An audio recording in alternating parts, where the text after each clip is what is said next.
Welcome to Simply Sarah. I'm Sarah Stock. I'm your host, and I am so glad that you've carved out time for you. Our inner conversation is one of the most, if not the most important conversation that we have. And today, I think that this conversation is going to really help you look at some pieces differently about your internal conversation. I want to say thank you so much to the Stegner family, to Michelle Bell Art, and also to Katie Ingersoll for their incredible support. And as we're getting ready to close out 2025, I am thrilled to bring in Lisa Widmark, who is somebody who has been helping athletes for decades change what's taking place between their ears in order for their best person to show up in whatever they are choosing to do. Lisa, we are thrilled that you said yes.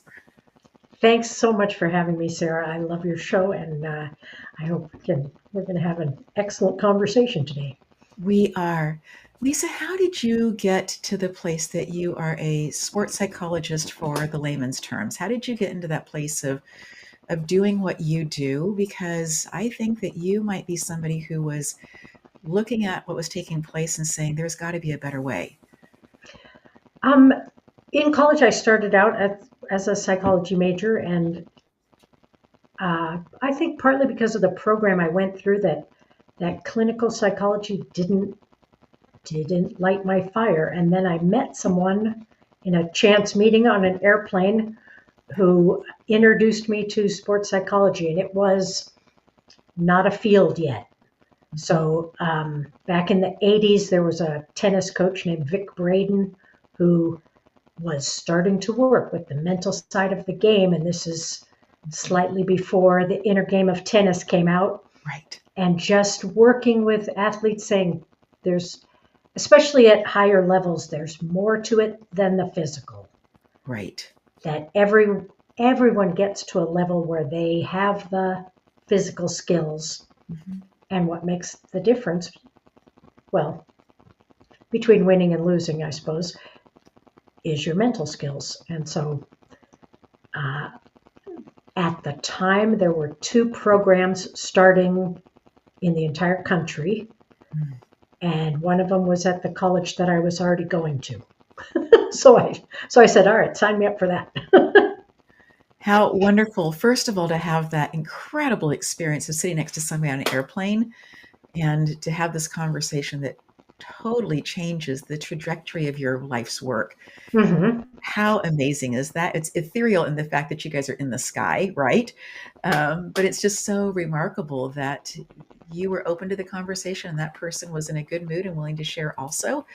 And how remarkable. And then when you say, okay, let's look at this and let's see what the possibilities are here, that you see that there are just 2 places that offer it, and one of it being the institution that you were already at. That's, again, just remarkable. So what was that process like then to shift from going one direction to this, we're going to go a different direction? You know, it immediately said that I made the right choice because I clicked with everything that was going on. It was more about, here are healthy, happy people who are really doing a great job.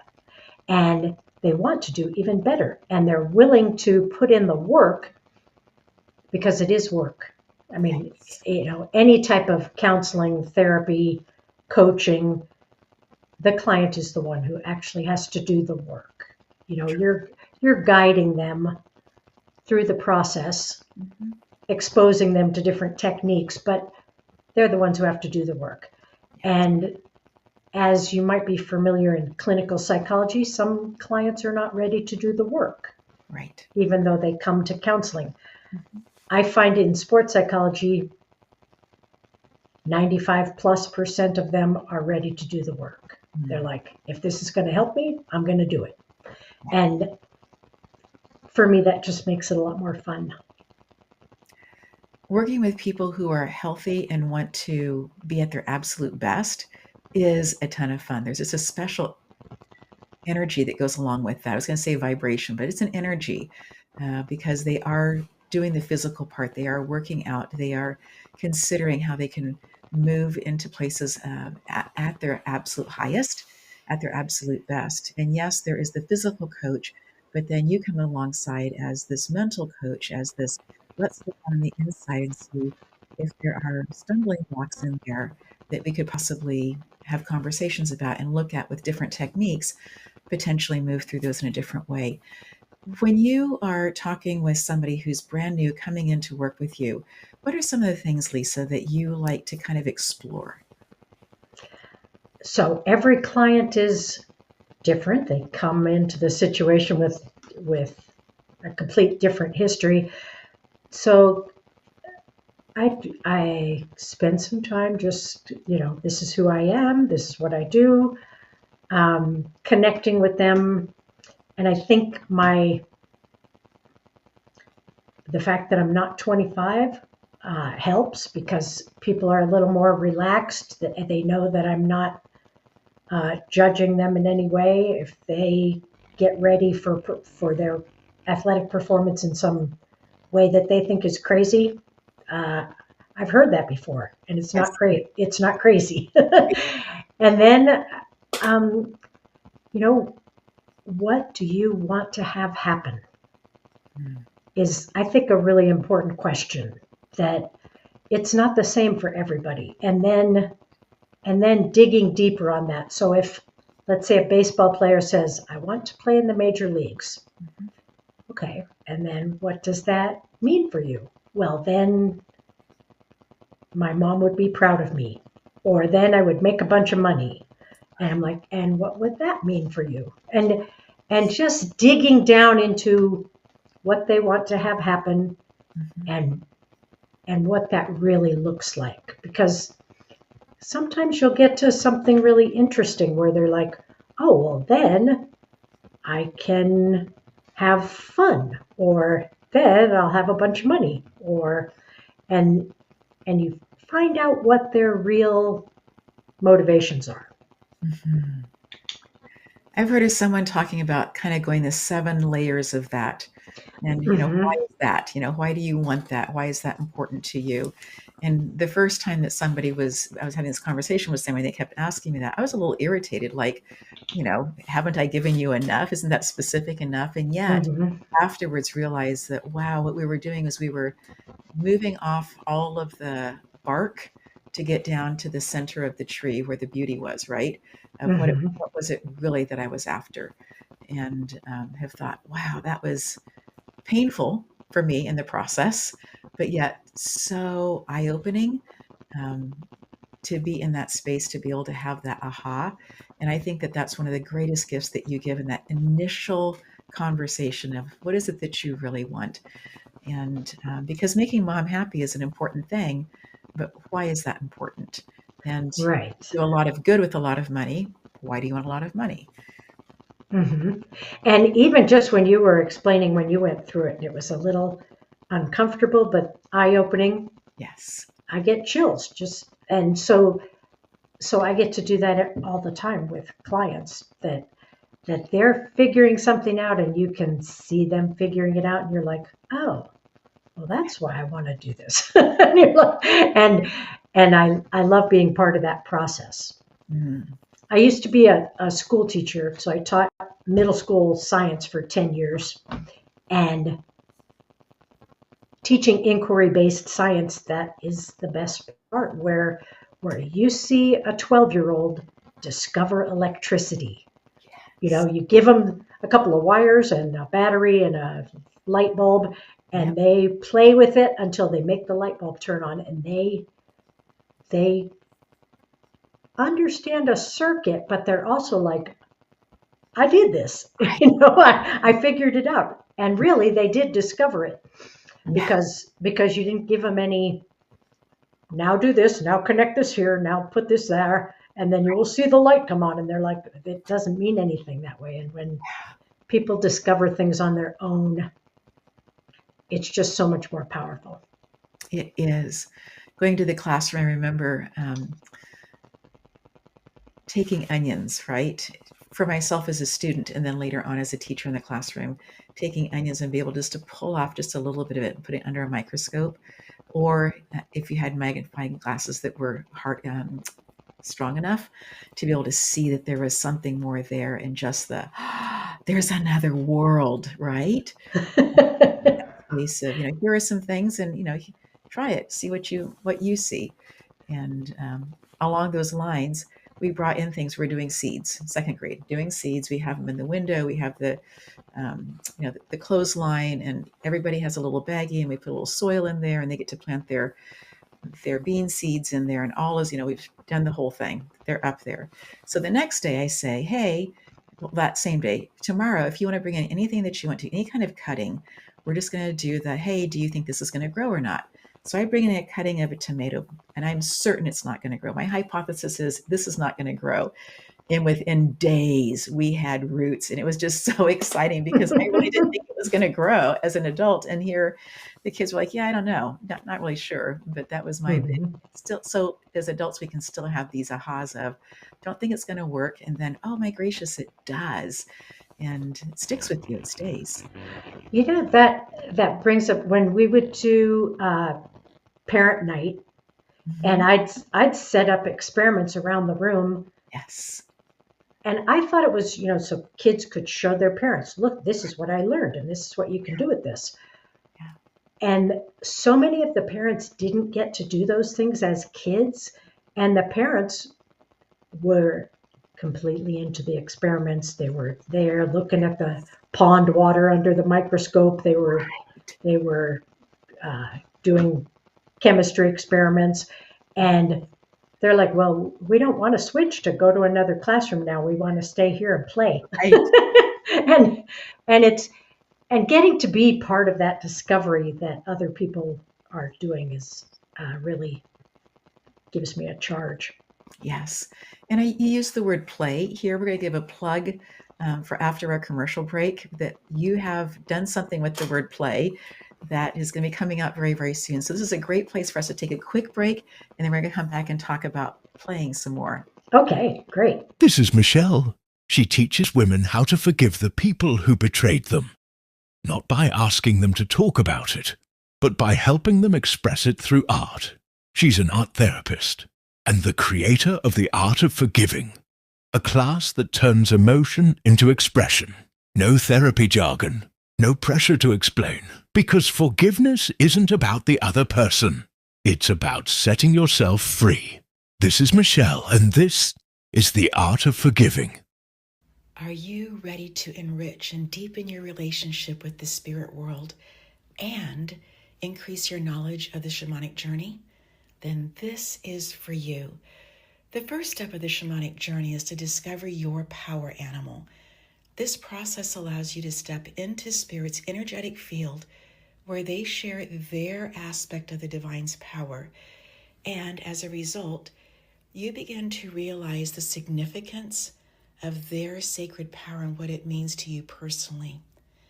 Katie Ingersoll is a highly sought shamanic and Reiki teacher, a practitioner, a spiritual counselor, and educator. With grace, she integrates the rich teachings of the wise ancient ones into her workshops, encouraging her students to mesh these teachings into their everyday lives. For details of how you can discover your power animal, reach out to Katie at katieingersoll@gmail.com.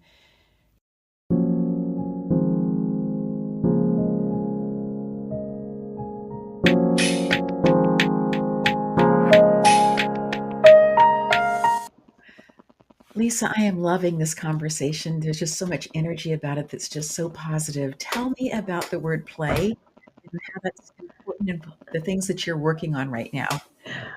So I spent a few years, let's say a couple years longer than I was planning on. And I just finished a book. It is called Love Playing. And I think this is in the news a lot lately. Well, certainly the news that I watch. Of organized sports just getting out of hand. So much pressure being put on kids, not just 15, 18-year-olds, but 6 and 7-year-olds, Yes. that and parents being too involved, really. Parents putting too much pressure on their kids, making success or winning in a sport far too important, when sports offer so many excellent opportunities for kids to learn how to work with others, to learn how to resolve conflicts, to learn how to negotiate, to get good at winning, to get good at losing, to get good at having a growth mindset and continuing to try when things aren't working out. Yes. And I really feel like we're losing that. And so I started writing this book about here's how you can help your kids enjoy and excel at sports while maintaining a relationship with them.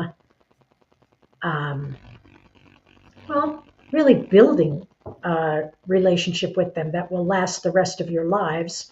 Yes. So the book is called Love Playing, and then the subtitle is How to Make Your Kids Not Hate Sports and Possibly You Too. Because when you talk to adults, which I deal with a lot of adult athletes, Sure.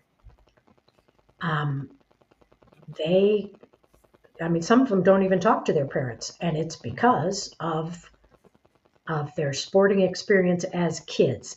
And the statistics are crazy that there's somewhere close to 4 million children involved in organized sports. Okay. 75% of them stop playing before they get to high school. And the reasons that they give for stop playing is there's too much pressure. I don't like getting yelled at. No kidding. The ride home with my parents.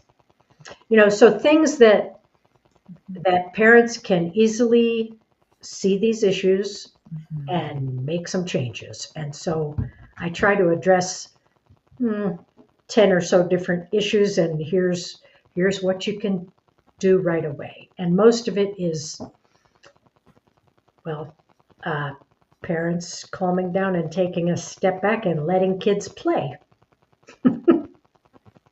I so appreciate you sharing how in some situations it seems like the parents are reliving or trying to live through their child, and that it for them perhaps feels like the success or failure of X is directly lands on them, rather than seeing that they are separate beings and that this young one is trying to figure it out, and it's not that we as parents can't be stepping in, or grandparents or aunts and uncles or coaches, but it is about allowing people that space of allowing the adults in the room to have a growth mindset rather than a fixed mindset. I would love for you to talk a little bit more about that. Okay, so Carol Dweck is the one who did all the initial research on growth mindset and fixed mindset. And I know you're familiar with this, but a lot of people aren't. So a growth mindset is just that you believe that you can learn things, you can get better at things, and that your abilities are not set. Whereas a fixed mindset is, you're just not good at that, or I'm just clumsy, or that your physical and mental abilities are set when at the beginning. And most people have some fixed mindset characteristics and some growth mindset characteristics depending on the situation that they're in. I think mindfulness also comes into it a lot, of being non-judgmental and allowing your kids to fail. I mean, we definitely learn more from failure than we do from success. Yes. And if you're stepping in to the situation and helping your kids whenever they need your help, they're not learning anything. And it's sad because parents, I'm just going to say they all want what's best for their kid. Right. And yet, um, it's hard to do. There isn't a recipe that works for every kid. So you have to know your child and adjust as need be. But you're right. The reliving, and it's interesting because let's say you had a terrible sports experience as a child, Yes. and so you want to make sure your kid has a better one. Yes. So there's that trying to control the situation instead of just supporting them. Yeah. Or you had an awesome sports experience as a kid and you want to make sure your kid has that same awesome sports experience. Right. I loved cricket and you're going to love cricket, gosh darn it. Right. Whereas Yes. you don't know. They're going to be an individual. They're not going to be the same as you. Yeah. And maybe they love football and maybe they would love designing new football uniforms instead, So true. or being a sports writer or having absolutely nothing to do with sports in their life whatsoever. Yeah. But letting them find their way. So in college, you were going into psychology, clinical psychology. But prior, had you played sports yourself, Lisa? I played tennis. I was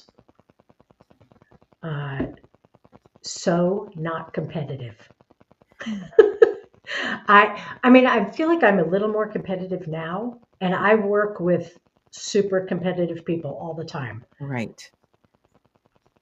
I really, at the time, felt like I didn't have a competitive bone in my body. I just wanted to play. Yeah. And decades of working with super competitive people for me to come to the conclusion that it really comes down to just loving to play. So a friend of mine who interviewed Derek Jeter, who was one of the most famous Yankees, played for more than 20 years,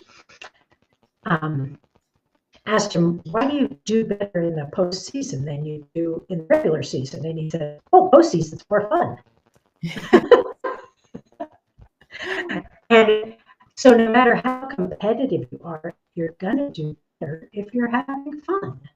Oh, absolutely. You will absolutely have more fun you'll enjoy it more if you're having fun. And so if that space of becoming much more competitive in the postseason is where you light up, then that's absolutely the space that you're going to be so much more excited about participating and being part of that and allowing all those pieces to come together. The juices flow even more, right? During that, for people who are more competitive that way. So you played tennis, you come to college, you change your major, move over into sports psychology, and yet you also then teach science for about 10 years.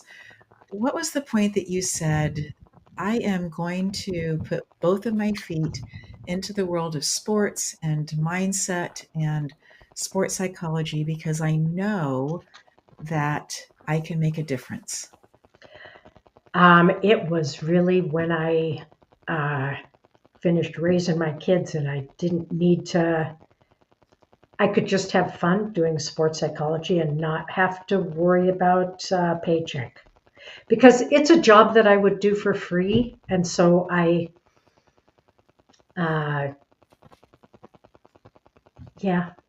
suppose it had something to do with money, but in the opposite way that you would think of. So it's not, I'm going to do this because there's more money here. It's, I'm going to do this because I can just relax and do it and not worry about the financial side. I so appreciate also that you talked about not having a competitive bone in you. I think that's what brings highly competitive people to you, is that feeling of here is somebody who is able to enjoy life and able to enjoy things, and that you weren't chasing after them. you were saying, I can absolutely help you. Here I am in all of your strength. And to allow them that space to go, oh, that's what's so magnetic. I've got to work there. I have to make a difference in my life. And that's the place to make that happen. So did you then create a company then, or what did you do? I did. So my company is called The Mental Game, and um, I just try and get all the information out there as much as I can. I work with individuals, I've worked with some college teams, and then uh, I work with. Oh, I'm so sorry that we are having connection issues. I'm hoping that she's going to be able to come right back and share with us, because I'm loving this conversation of somebody who went to school with one plan and then all of a sudden has a whole nother different plan as to what ended up happening. Lisa, it's so good to have you back. I love that there are moments, there are technical issues, and yet you come back, and I so appreciate that. So thank you for your tenacity in this. We were talking a little bit about that space of you creating your own company. So tell us Okay. about that.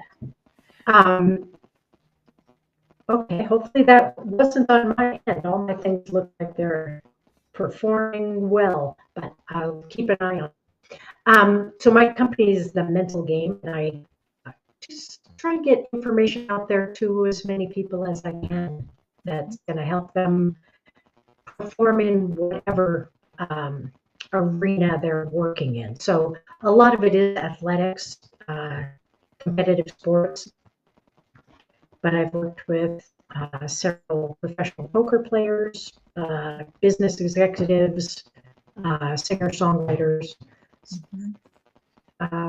anything that you consider a performance, which could just be your regular life. Absolutely could be just regular life, but that space of the mental game being really what it is, how we are speaking to ourselves. And we speak to ourselves in ways that we sometimes don't recognize, that we hear it as our own voice, we hear it as our own thoughts, and yet they were things that were told to us, or this is how our family is going to do things, and therefore this is how you will also do things. And when we get to a place where we can start to differentiate a little bit between, I really feel good when I do this or when I think this, and wow, when I go that direction in my head, I really recognize that it's not just bad for me personally, but it begins to change the relationships that I have around me. Do you believe that we only have one thought in our mind at a time? Ooh. I would say yes. However, um, if you're, let's say you're trying to clear your mind, a thought will pop into your head about every 3 seconds. So I think one thought at a time is probably true, but when you just let your mind run wild, uh, you can have 20 thoughts in a minute. I really appreciate you talking about how if you're trying to quiet your mind, you can have one thought every 3 seconds.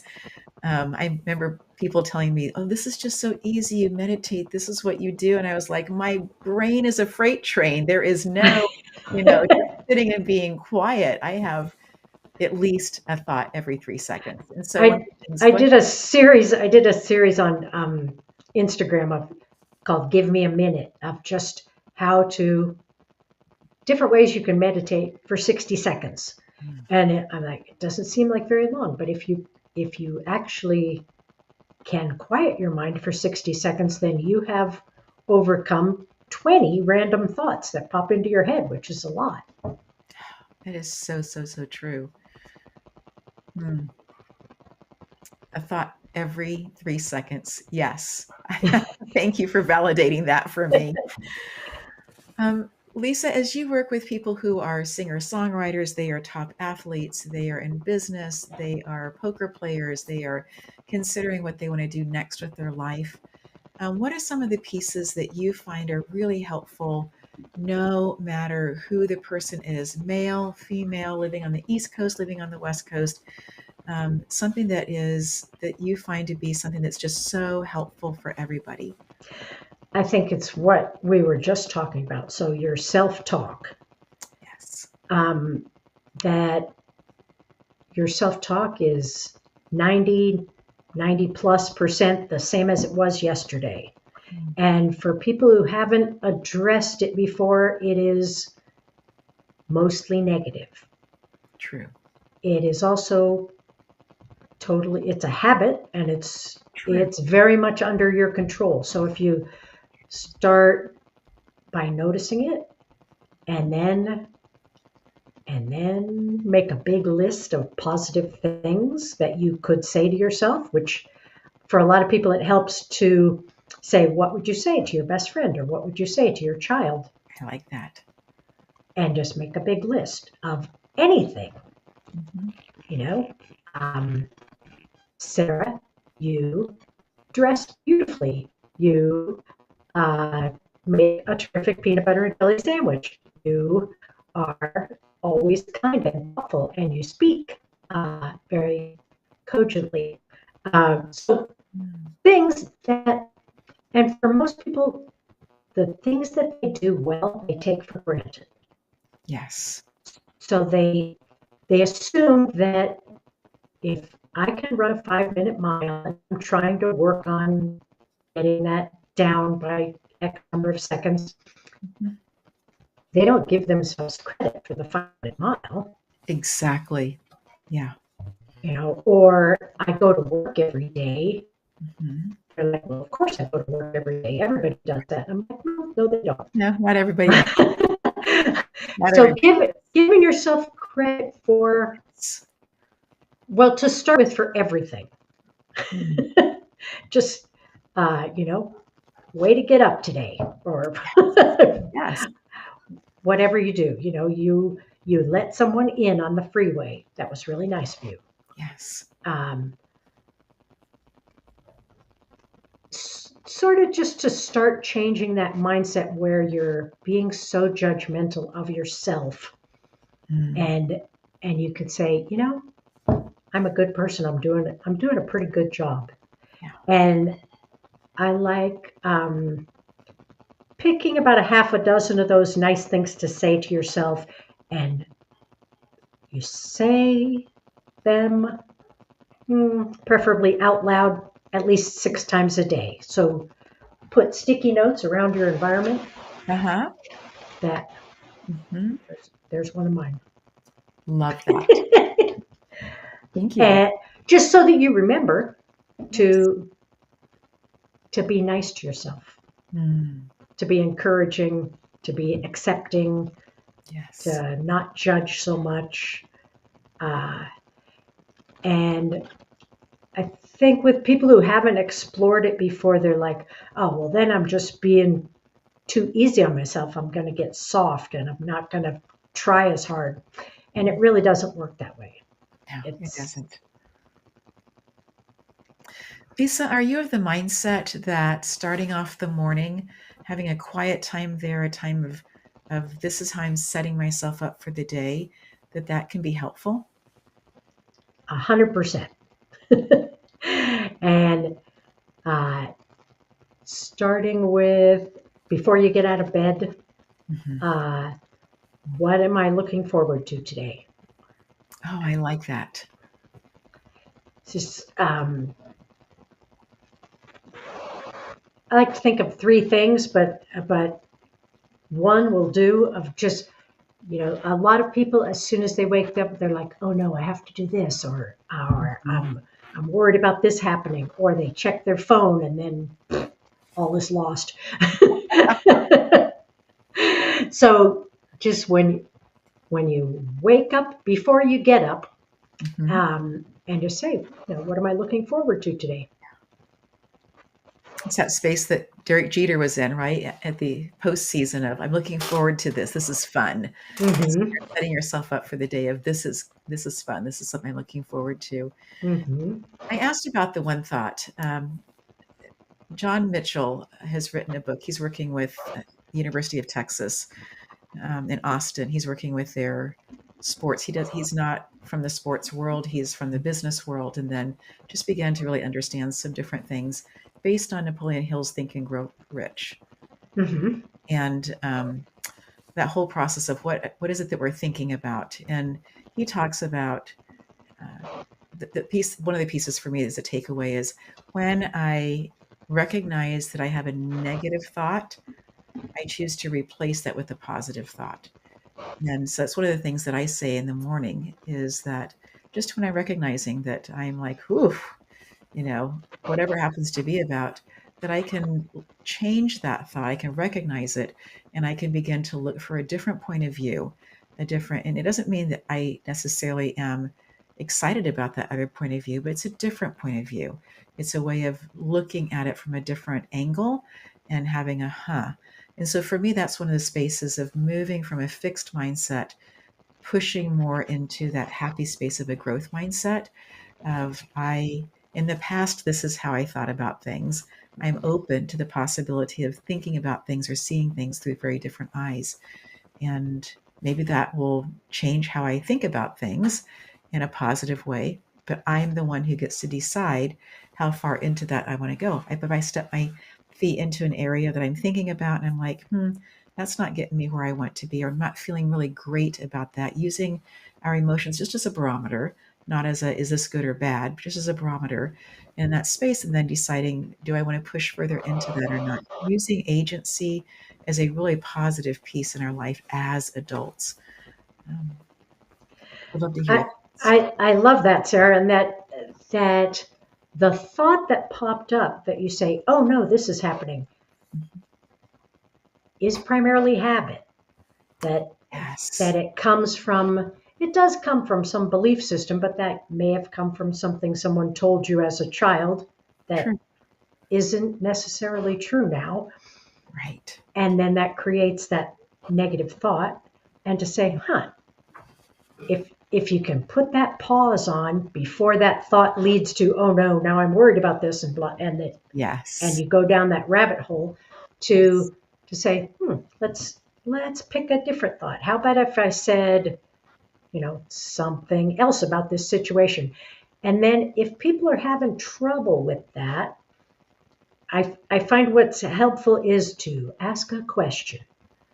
So to just be curious about the situation instead of, oh, this looks like it's going to be terrible, and you say, I'm going to decide that it's now good, and that sometimes that's difficult, Right. and to just say, I wonder what's going to happen here, and Yes. and that opens you up to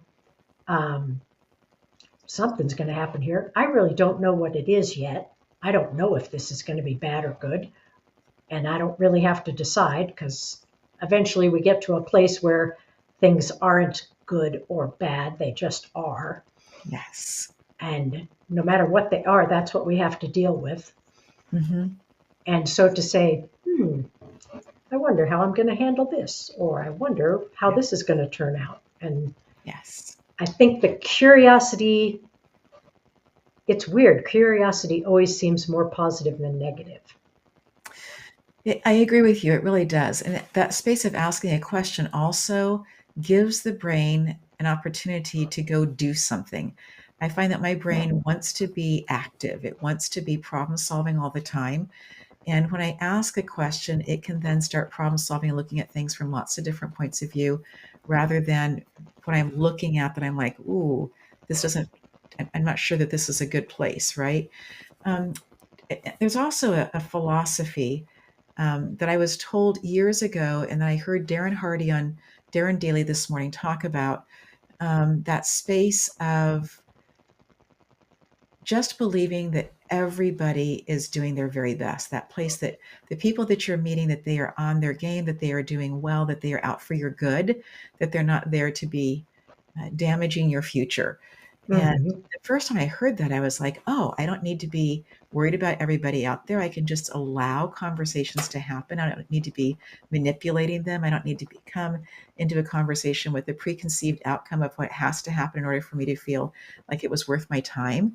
that has really changed for me, that space of being open and just kind of, as you talk about, being curious. It leaves space for the magic of life. Hmm. Yes, that real conversations are more about curiosity, whereas if you need a particular outcome, I don't know if that's even a conversation. Which brings us back to love playing, right? That space of, if we have an outcome that we have to have, then are we allowing the opportunity for all the lessons that can be learned between here and there? Exactly. And that it's hard as a parent. You have so much knowledge and experience that you want Yes. to share with your kids. It's just that right after they struck out is not the time to share those. And I also, watching my daughter play water polo through high school and college, there were times that really poor calls were made by refs, and that is part of life. And You bet. I've been watching some professional sports recently, and last night said to my husband, even on the slow instant replay afterwards, I said, I'm not seeing what they called and they didn't overturn it.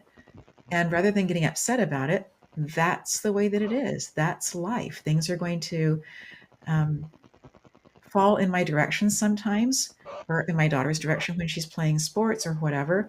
And sometimes it's not. And uh, would love to live in a, candy cane world where everything is always perfect and everything's in place. Mm. And makes a mistake. That's not life. And if I were to live in that world, the sugar, the acid from that would eat me alive, right? And so we need to have it be all the things, because that is what helps us to appreciate when there's excellent coaching, when they're excellent refs, when they're excellent, all the things, to appreciate people showing up at their best and also being able to do what all of us perceive as their best. Well, two things there. The what you said about everybody's doing the best that they can. So the times that you get bad calls, if you've ever tried to call a game, it is just not that easy. It's Okay. so hard, to the point that as a classroom teacher, I said, never again. Hmm. My kids were so upset, and I said, it's just not worth it. We're just going to go out and play. We're not keeping score. We're going to go have fun. Hmm. And then that candy coated world where all the calls are always good. Let's say your daughter playing water polo. Then when she goes out into the real world, how does she deal with unfairness that's going to happen? Right. And so, like for little kids, when a parent intervenes every time something unfair happens and says, no, this is not going to happen, so that kid will grow up like, well, when unfair things happen, I'm just going to lose my mind, and hopefully my dad's right here to jump in and save me. When that's not reality, that having your child learn, okay, well, that was a bad call and that's part of the game. Right. Moving on. And they could just let that roll right off their back. And that, in a competitive sense, that gives them an advantage. If they can let go of bad calls immediately, Yes. they're way ahead of their opponent. Because their opponent is still playing it over and over and over in their mind. And so they are living in the past rather than what's taking place right now in front of them. Mm-hmm. And I think that's one of the greatest gifts that working with someone, you, Lisa, or someone like you, can absolutely provide for somebody, is that, oh, that happened. Take a breath. Let's stay present. Mm-hmm. Such an important place to be. Yeah. And that, so one other thing I wanted to Yes. go back to that you mentioned about the asking questions, that your mind always likes to be active and solving things, that in your self-talk, if you ask negative questions or limiting questions, that those are particularly dangerous. So like if you say, why can't I get this right? You don't actually answer that, but your subconscious looks for answers and it says, oh, because you weren't prepared and you didn't get enough sleep and this and this and this. So it is without you doing anything, it is creating more negative self-talk on its own. Whereas if you ask empowering questions, like, why am I so good at baseball? Okay. And you don't have to answer it either. And your subconscious goes in search of answers and it makes a big list of why you're so good at this. Sarah, why are you so good at interviewing people? And then just leave the question there, and your subconscious will come up with a big list of positive self-talk that's now in your library. Lisa, that is pure gold, because it's not just about asking questions, it's about how we frame the questions and what we are looking for inside of that.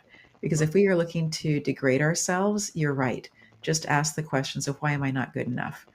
But if we are looking for answers of why am I unique in my family, or why am I unique when I get out to do this particular sport, we begin to then see that our uniqueness has a whole different value to it, because no one else has that. No one else can bring that to the family, to the game, to the table, to whatever it happens to be. It's exactly the same. I feel different, but it's a whole different experience in terms of how we show up. I like it. You have been thinking about a lot of things. This is really, really good. I know that for my husband, who was a top athlete as a child, his parents were 45 when they had him. He has lots of older brothers and sisters. So that may have played a little bit into him being so good at sports as a child, because they were always had a ball and stuff around him. That's why. But his dad had been a Marine in Iwo Jima, and had a hard time not sharing his thoughts about what was taking place. And so I don't know, I never met the man. I don't know if it was that the ref said, hey, if you're going to come, you need to sit way out there, or if that's just where he chose to. But he would go way out and on the baseball field and be behind the fence. And my husband played out there, and that they would sometimes just have conversations as other things were going on, right? But how unique and special that specific space and time was, because my husband was 14 when his father passed. But to have just to be that competitive, that good, but yet to have that space where my husband was actively involved in the sport, his dad was hanging out there, and that they could just have conversations, just the two of them. How absolutely remarkable. And as you were talking about the things that we feed into the next generation, my husband, my daughter started playing competitive. He was like, if I sit here, I'm going to be too involved in what everyone else is listening, what they are saying about the refs or what's taking place. If I remove myself, I can still be here and watching the game, see it from different eyes, and not be caught up in all that energy. And so I just shared that with you as something that I hadn't seen as it being a generational piece until you talked about how parents are speaking to their children and what's taking place in those conversations. So thank you for helping me see that, because I think that was a really positive piece in our sports pieces. I chose to pick up a camera because I needed to have something to do. I could not watch the water polo games and not have something to do, because I had things to say.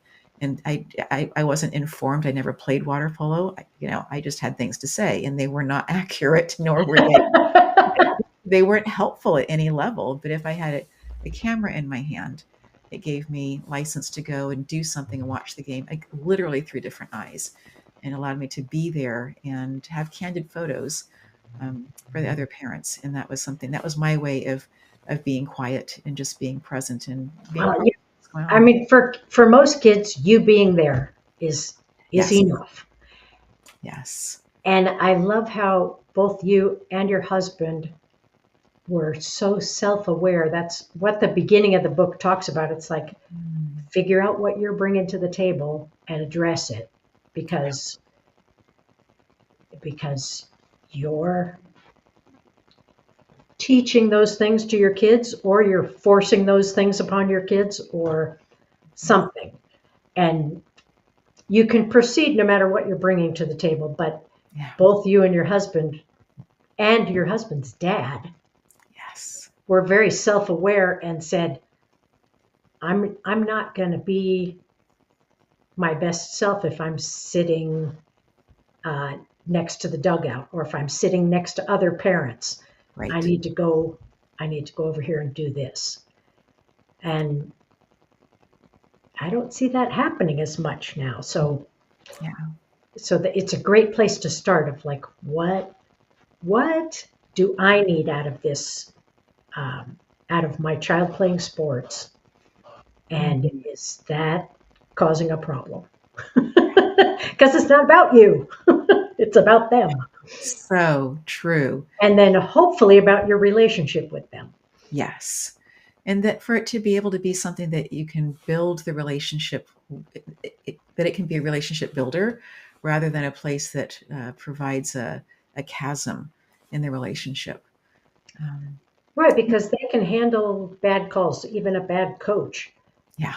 if they can come to you for support. But if you're Yeah. the negative thing, they still have to go home with you and they still have to have dinner with you, Yeah. and there's no they have so little control and there's no place for them to get away. So So true. you have to be the support. Yeah. So well said. And I know for the parents who are out there listening, and grandparents and aunts and uncles, if you are the one who is providing the transportation for other kids to be able to do sports because their parents are working different hours or are have to travel away for their job, um, you, just be aware that the space in your caravan is a space it's sacred. It's a sacred space because you get to influence all of the lives or all the kids that are in your vehicle with you. And I think that that is also a space that you're not paid for that. You're volunteering it.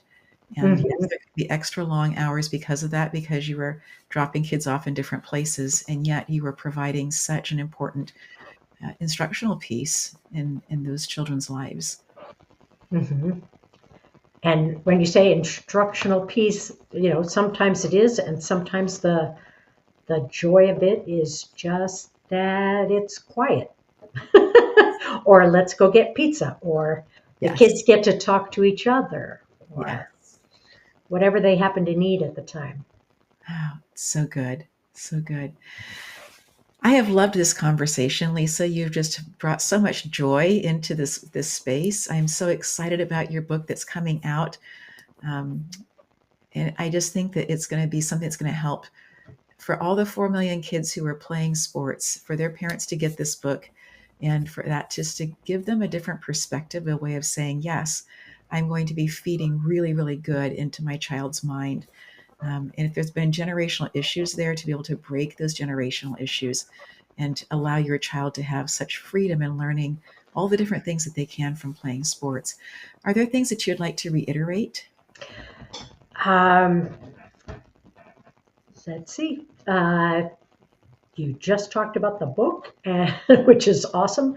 I'm very excited for that to come out, hopefully by the first of the year. Um,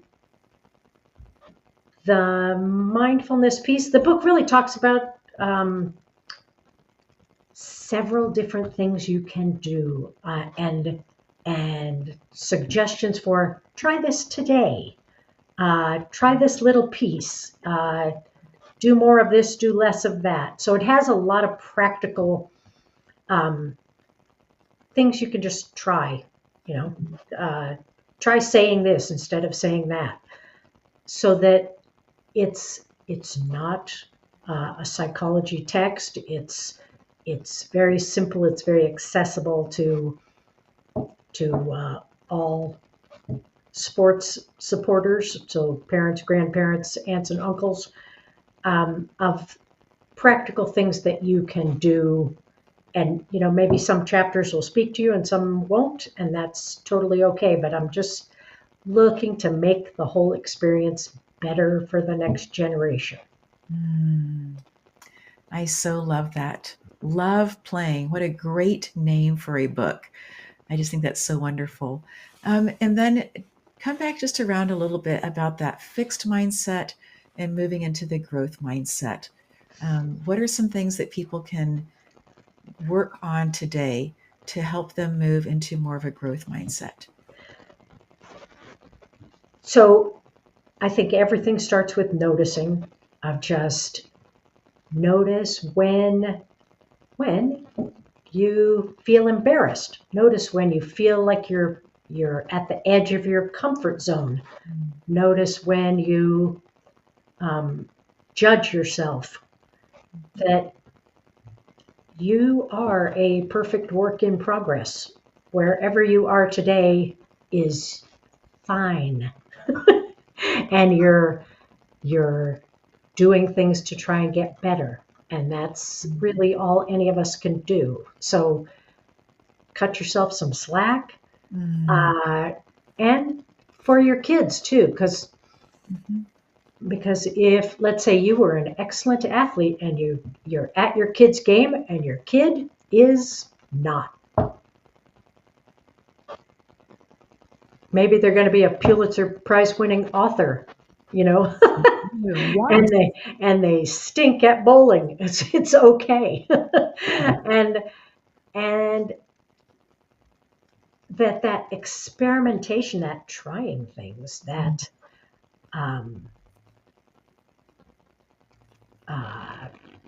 failure is life. I'm gonna try bowling, and maybe I'll have to try it a bunch of times before I get the ball all the way to the pins. And I'm gonna try tennis, and I'm gonna try water skiing, and I'm gonna try baseball. And maybe you find something that you really love, and it's something your parents never did. Yes. Instead of exactly what your parents did. It was very interesting when skateboarding took off as a competitive sport, and snowboarding, because being new sports, none of the parents did those. Right. And so they couldn't help. And when I say help, I mean interfere. And so a lot of those athletes really got to experiment and excel, because if you've ever tried to do a skateboarding trick, you're going to fall on your face 100 times. Yeah. And you're going to get a lot of skinned knees. And that's how it works. And if you had someone there watching you, commenting on each fall, how is that fun? Yeah. And yet kids on their own will do that until they get good at it.